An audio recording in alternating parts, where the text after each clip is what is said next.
مغالطہ ہمیں لوگ دے دیتے ہیں، حقوق نسواں کی بات کرنے والے آنکھیں بند کر کے حقوق نسواں کی بات کرتے ہیں، کہتے ہیں کہ یہ بڑا ظلم ہے کہ عورتوں کو آدھا حصہ دیا ہے۔ میں نے وضاحت بلکہ کر بھی دی ہے کئی دفعہ کہ یہ ہر جگہ ہے ہی نہیں، یہ بعض صورتوں میں ہے، بلکہ بعض صورتوں میں اگر میں کہوں کہ لڑکی کا لڑکے سے بڑھ جاتا ہے، یہ بات بھی وراثت میں موجود ہے۔ میں نے بھی آپ کو جو مثال دی ہے بیٹی اور پوتے کی، بیٹی کا کتنا ہے آدھا اور پوتے کا باقی آدھا، برابر ہو گیا کہ نہیں ہو گیا؟ تو یہ جو کہتے ہیں کہ اسلام نے ظلم کیا عورت پر کہ اس کو آدھا دیا ہے، آپ پہلے تو سمجھائیں کہ یہ ظلم نہیں ہے، لڑکے کو اسلام نے اصل میں ہر جگہ کفیل بنایا ہے۔ دوسری بات ہے ہر جگہ آدھا بھی نہیں ہے، یہاں برابر ہے۔ اسی طرح اگر ایک مرنے والے کی اولاد ہے، بیٹا ہے بالفرض، اور ماں باپ ہے، ابھی ہم پڑھیں گے کہ ماں کا بھی چھٹا حصہ، باپ کا بھی چھٹا حصہ۔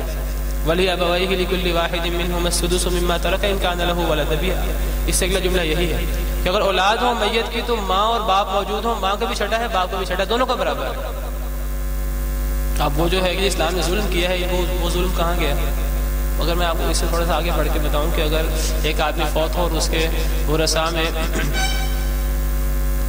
نانی اور نانا ہو، تو نانی کے بارے میں آپ نے کیا پڑھا ہے کہ وہ جدہ صحیحہ ہے، اور نانا کے بارے میں کیا پڑھا ہے جد فاسد ہے۔ جد فاسد اولوالارحام میں ہوتا ہے، اور اولوالارحام اصحاب الفرائض اور اسبا کی موجودگی میں وارث نہیں ہو سکتے۔ اس مثال میں صرف نانی وارث ہے، نانا وارث نہیں ہے۔ کہاں گیا اصول کہ جی اسلام نے عورت پہ ظلم کیا ہے، اور اس مثال میں تو پھر مرد پہ ظلم ہو رہا ہے۔ اگر ظلم کی بات کرنی مرد پہ ظلم ہو رہا ہے۔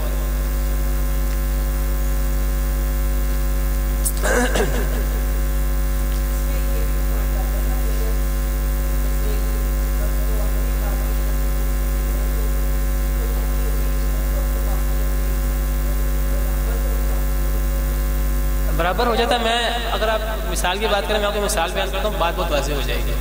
اگر ایک یعنی دو بہن بھائی ہیں، ان کا باپ فوت ہو گیا، آپ سمجھے ان کے باپ کا 6 لاکھ ترکہ تھا، اس ترکے میں سے بھائی کو بقول ان کے جو حقوق نسواں کی بات کرتے ہیں کہ جو ظلم ہوا ہے لڑکی پر کہ اسے 2 لاکھ ملا اور لڑکے کو 4 لاکھ ملا۔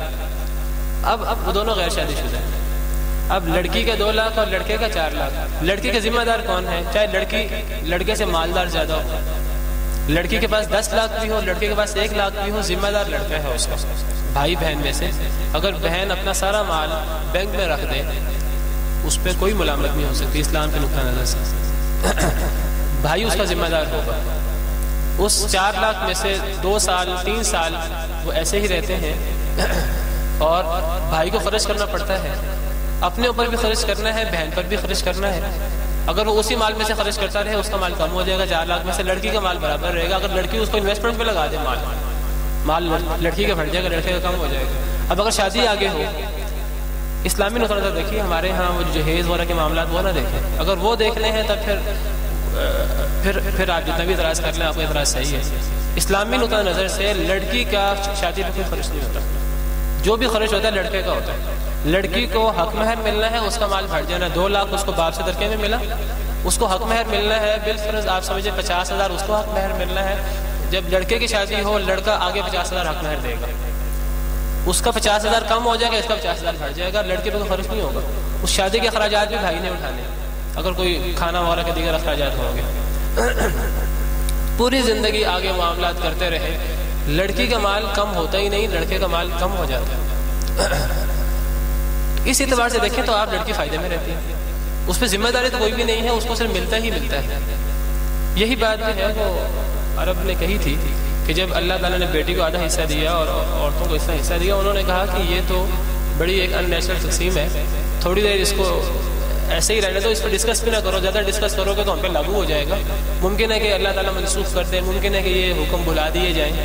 یہ کیسے ہو سکتا ہے کہ لڑکی جو ہے وہ نہ دفاع کرے قبیلے کی طرف سے، نہ گھوڑے پہ چڑھ کے جو ہے وہ لڑے، اور نہ تلوار بازی کرے، اور پھر بھی اتنا مال کی وارث بن رہی ہو؟ تو اس کو ظلم کہنا یہ اصل میں خود بہت بڑا ظلم ہے۔ تو اس میں لڑکی کا حصہ بعض صورتوں میں کم ہے، بعض صورتوں میں زیادہ ہے، اور یہی بات گواہی میں بھی آتی ہے۔ گواہی کے بارے میں بھی یہ بات سمجھنی چاہیے، یہ کہنا کہ عورت کو اللہ نے آدھا گواہی کا حق دیا، یہ بات بھی صحیح نہیں ہے عمومی طور پر۔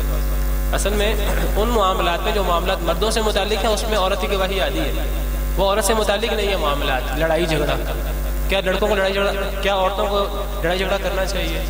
اس میں آنا چاہیے. جو بندہ بھی لڑائی جھگڑے میں گواہی دیتا ہے وہ دشمن بن جاتا ہے دوسرے کا. کیا اس دشمنی میں عورتوں کو لانا چاہیے؟ نہیں لانا چاہیے.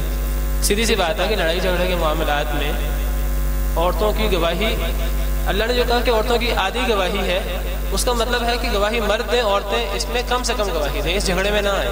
لیکن اگر آپ دوسری طرف دیکھیں کہ معاملات عورتوں کے ہوں، عورتوں کی گواہی کی اہمیت مرد سے زیادہ ہے.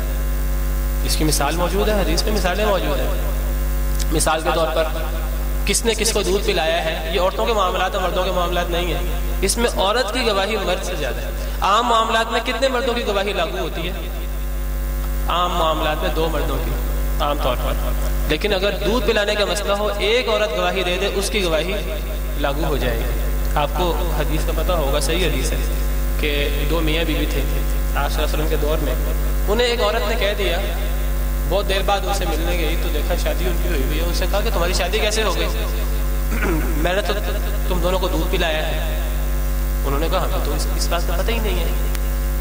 اس نے کہا میں نے تو تمہیں دودھ پلایا، تمہاری شادی کیسے ہو سکتی ہے؟ انہوں نے کہا کہ ہمارے تو شادی بھی ہوگی، بچے بھی ہوگے، کیا کریں ہم؟ تو نبی کریم صلی اللہ علیہ وسلم کے پاس گئے تو آپ نے فرمایا کیف وقد قیل، اب کیسے تم دونوں اکٹھے رہ سکتے جب جو اس عورت نے کہنا تھا کہہ دیا ہے. مطلب یہ کہ تمہاری جدائی ہوگی. آپ نے ایک عورت کی گواہی پر فیصلہ سنا دیا، حالانکہ گواہی تو 2 مردوں کی چلتی ہے. یہاں ایک عورت کی گواہی 2 مردوں کے برابر ہو رہی ہے.